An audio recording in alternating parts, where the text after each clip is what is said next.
Hello everyone, today I will tell you how to resize the image in iPhone 16 Pro Max, and how you can do is just go on the photos and select any of your image. You can see there's an option here, three lines. Just go on this, click on this, and as you can see there's a crop option. Click on this.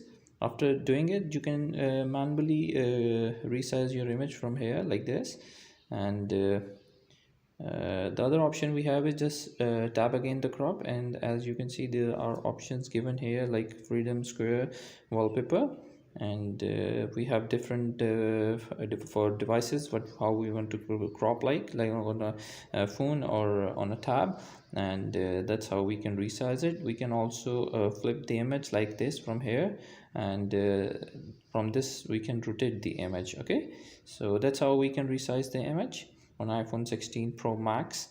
Thank you for watching the video. If you want more videos like this, please don't forget to like, share and subscribe. Until next video, bye bye.